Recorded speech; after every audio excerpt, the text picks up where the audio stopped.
107.5 WBLS, your number one source for R&B.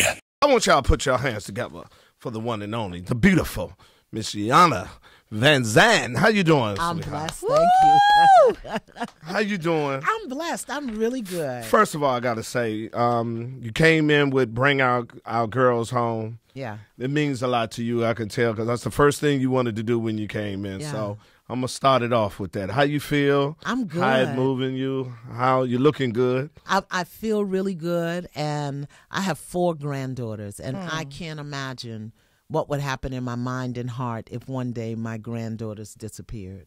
Right. So these 234 Nigerian girls that are missing, and all of the young girls missing right here in New York. Yes. In Philly, Chicago, Detroit, wherever they are, our girls are important. Mm-hmm. So we've got to bring back our girls, bring them back from the brink, bring them back, those who are missing. And every grandmother needs to just sit for a moment and understand what would it mean to you if somebody called you up and said the bus with your grandchildren is gone. Right. Come on now. Right. And if we can't stand up for the 234, what are we saying to everybody else? Mm-hmm. That's it. It's no more to be said on that. Mm-hmm. I mean, it makes me want to do more. Yeah. Of course. Yeah, and I have 2 daughters of my own, so I couldn't even imagine. Yeah, just you know, gone. just gone. And then have somebody on TV just terrorizing me, telling me they got my baby and And gonna sell them and into gonna sell them into slavery. slavery. All right. I mean, I think everybody's great grandmother that's etched down in our DNA needs to be up right now screaming Yeah. to hear that in the 21st century, baby girls are being sold into slavery. Well, it's crazy because it took so long for it to make mainstream news. Well- It happened the same week as that ship that sunk over in, what was it? Where that place? I Yeah. don't watch the news. Yeah, well, all the kids that sunk in that ship, that was the lead story, but we never got any coverage on this, and it started with social media, and that's how the story is unfolding right now. So it's coming to our attention. We really need to get behind it. We'll be talking more about it, Yes. and what we can do right here, grassroots style. Of course, we'll be talking more to you about your show and Fix Yes. Your Life and the new season that's coming up on Saturday. so you in your 3rd season right now. Yes, 3rd season. And what's the highlight? Well, I mean, We see that you have Erica and Saigon that are going to be on the first episode, right? Yeah, Erica and Saigon. But, you know, it's not because it's Erica and Saigon. It's the issue, which is co-parenting when Yes. the relationship between the parents breaks down. Right. And that's happening everywhere, right throughout the city. Brooklyn, Absolutely. Bronx, Queens, Staten Island. When the parents can't get along, what are the concessions they need to make so that they can raise the children together? That's the issue. We're just playing it out with Erica and Saigon. so what's the point? Because see, I am a single parent and a co-parent, and that is a challenge. I mean, it is, because especially when the custodian parent have him and they have that power, and you feel really helpless towards them because you feel they're holding your kid as a hostage. Yes. And they do whatever they want to do with it. But when the kid was yours, where you going with them? And, That's right. And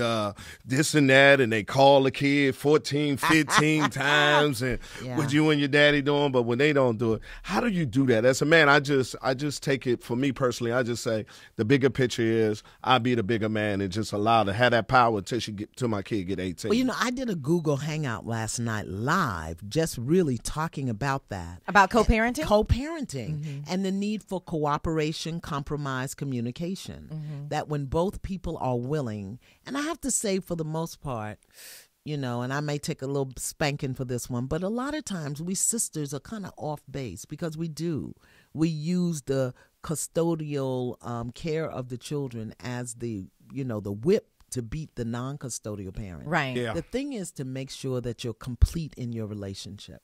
That between the parents, get that complete, get it even, get it balanced. And when I say complete, that means you and I, what we had is no longer there. But for the good of the children, I'm going to respect you and honor you and appreciate you. It seems And like the that's the child piece gets lost, though. The child gets lost because of the unfinished business between the parents. Cooperation, communication, compromise, clear agreements. Yes. Clear agreements. I like it. And honor your agreements and hold one another accountable for the agreements. If you can't keep an agreement, renegotiate it. And the other thing is, don't impose your right on someone else to make them wrong. You just said it. Call the kid 15 times. Can you call a kid 15 times? No. So if you don't want it done, don't do it. Okay. Make an agreement about that. All right, we have a couple of people who hit us up on social media. Well, go we ahead. have Barbara Beast Mode Young. She says, Miss Iyanla, what's the best way to handle a teenager when they become out of line legally? They went awry at adolescence. You know, I don't believe in teenagers going awry when they eating my food, sleeping in my bed, putting their feet under my table, watching the TV that's plugged into the wall that I pay electricity for. Oh, I would get that in line very quickly. It's about consequences for behaviors and actions, and don't be afraid of them leaving. You lay the law down. You draw your line in the sand. You enact your consequences, and if they want to run away, change the lock while they're gone. No, that's right. That's that old school right there, baby. That's because when they come back, they got to knock. They don't just get a key to walk in. I like it. They got to knock. Where they going? They can't stay gone but so long. Exactly. I'm old school. All right, Barbara, that's your answer right there. Now, the season 3 of Iyanla Fix My Life is on OWN this Saturday at 10 p.m. That's it. Are you excited about the season? What can we expect? We know we have the Love and Hip Hop crew, but there's also other real stories that are told. But not Love and Hip Hop. It's not Love and Hip Hop. It's co-parenting. Let's get out of the personalities. Okay. And get into the issue. We have co-parenting. Next week, we look at being stuck. A lot of people are stuck, doing the same thing over and over and over, not moving in your life, not knowing how to take that first step, not knowing what the work is. It's being stuck. It looks like it's about something else, but the issue is being stuck. Okay. Alienation of affection in a marriage. What happens when one partner just checks out? I mean, moves to the couch and never moves back. Jesus. Adult children who won't leave home. And mama's scared for them to go, but she also is like, look, I need a boyfriend, and you have to go.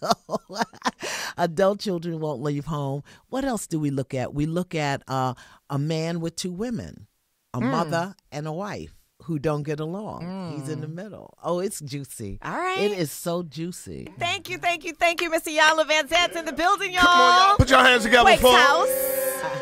Thank you for coming out.